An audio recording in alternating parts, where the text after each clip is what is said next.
अस्सलाम वालेकुम।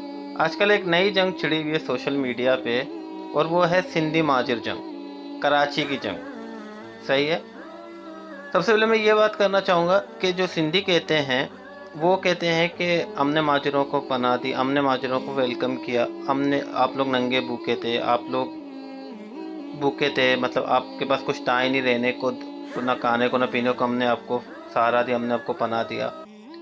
तो मेरा सबसे पहला सवाल ये है सिंध के लोगों से, जो सिंधी हैं, स्पेशली जो सिंधी स्पीकिंग है, उनसे कि भाई सिंध में सिंधी है कहाँ? आप लोग इतना सिंधी सिंधी करते हो, आप मुझे ये सिर्फ बता दो कि सिंध के अंदर सिंधी है कहाँ? सिंध में तो आपके ज़्यादातर तो आपके बलोच ट्राइब्स रहते हैं, आबाद हैं, आबादी में तो आपके बलोच ट्राइब्स हैं, जो बहुत सारे लोगों को पता ही नहीं है। सही, आपके सरदारी बलोच हैं, आपके लगारी बलोच हैं, आपके ये जतोई बलोच हैं, आपके ये मक्सी आपके बलोच हैं, आपके लुंड बलोच हैं, आपके जो तालपुर हैं वो आपके बलोच हैं। तो भाई सिंधी है कहाँ सिंध के अंदर? मुझे सिर्फ ये दिखा दो, ये बता दो कि सिंधी कौन है। सारे के सारे तो आपके बलोच आबाद है सिंध के अंदर। और दूसरी बात, हम लोग ये हो गई बात इंटीरियर सिंध की। हम लोग आते हैं कराची की बात। कराची के बारे में सब जानते हैं कि कराची जो है माई कुलांची के नाम से ही निस्बत रखती है कराची करके। और माई कुलांची कौन थी? एक बलोच खातून थी जो बलुचिस्तान के का जो इलाका है, मकरान का जो इलाका है, कुलांच, वहाँ से आई हुई एक मछेरन थी। और उसी तरह से उनसे ही होते होते ये एक बलोच जो मकरानी और बलोच जो मछेरे थे, ये उनका एक छोटा सा गांव था कराची। ये बात तो यहाँ पर भी सिंधी तो कोई कि सिंधियों का तो कोई जिक्र ही नहीं है। तो सिंधी कहाँ से कराची पे क्लेम? ये तो बलोचों को बोलना चाहिए कि भाई ये तो हमारा छोटा सा गांव था, लेकिन बलोच तो बेचारे वैसे ही खामोश बैठे, वो तो किसी को माजिर को माजिर बोलते हैं, ना सिंधी को सिंधी बोलते हैं, वो तो बेचारे खामोश से बैठे हुए, ना उन्होंने कभी कुछ किया, ना उन्होंने कभी कोई क्लेम किया। सही है। अब ये सिंधी आए हैं मतलब कि भाई आ जाओ, कराची हमारा है, कराची हमारा था, हमारा आखिर यहाँ तक के अगर हिस्ट्री जाके पढ़ लो तो सिंध के जो आखिरी जो हुक्मरान थे वो भी थे तालपुर। सही है।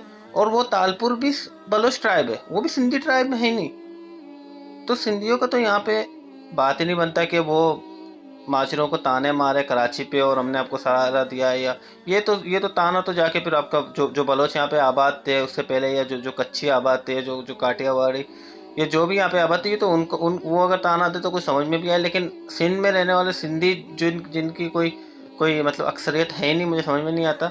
और वो यहाँ पे बैठ के जो है ना माजरों को ताने दे रहे हैं। यहाँ पे तो ये बात खत्म हो गई। और दूसरी बात, अब मैं आता हूँ माजरों पे। अब मुझे ये पहली बात ये बस समझ में नहीं आती कि वो खुद को माजर बोलते क्यों। एक 70-80 साल हो गए, अब भी माजर भाई। आप माइग्रेशन से पहले तो आपकी कोई नस्ल थी ना, आपकी कोई ज़बान थी ना, आप वो खुद को बोलो। अगर वो नहीं बोल सकते, खुद को उर्दू स्पीकिंग ही बोल दो भाई, उर्दू बोलने वाले बोल दो। ये माजिर क्या आपने मतलब आपके साथ एक एक एक एक जो जो जो ज़बान की जो निस्बत है वो आपने अपने साथ लगा दी कि महाजिर।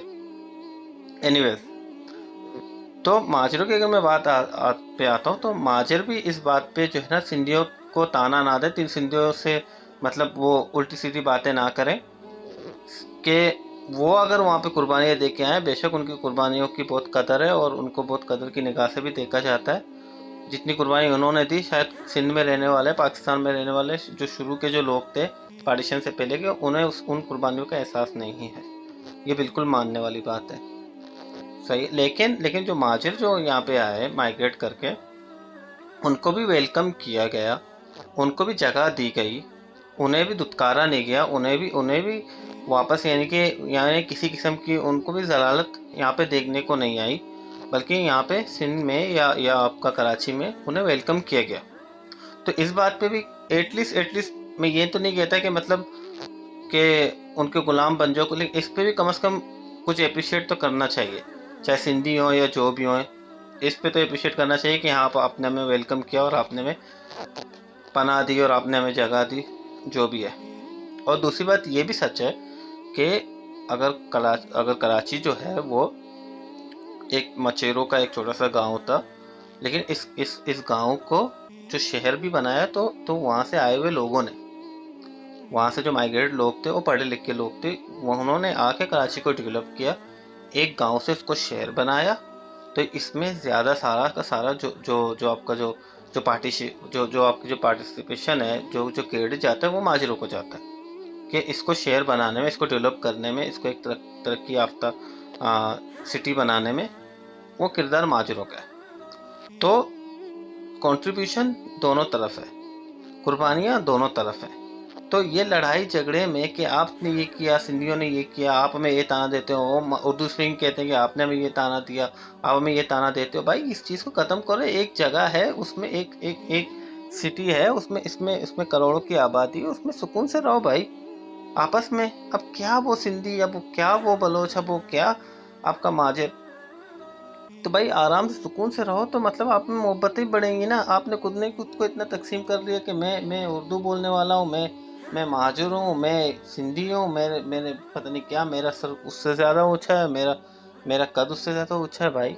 तो मेरा मैसेज यही है कि अपने उर्दू स्पीकिंग भाइयों को, अपने सिंधी भाइयों को, जो भी लोग हैं जो भी क्लेम करते हैं कुछ भी, उनके लिए कि भाई आप इज्जत से रहो, आप भाईचारे से रहो, आप झुकाव से रहो, तो आपकी हर कोई कदर करेगा। सही है। अल्लाह ताला हमें एक दूसरे के साथ प्यार मोहब्बत से रहने की हिदायत फरमाए। आमीन।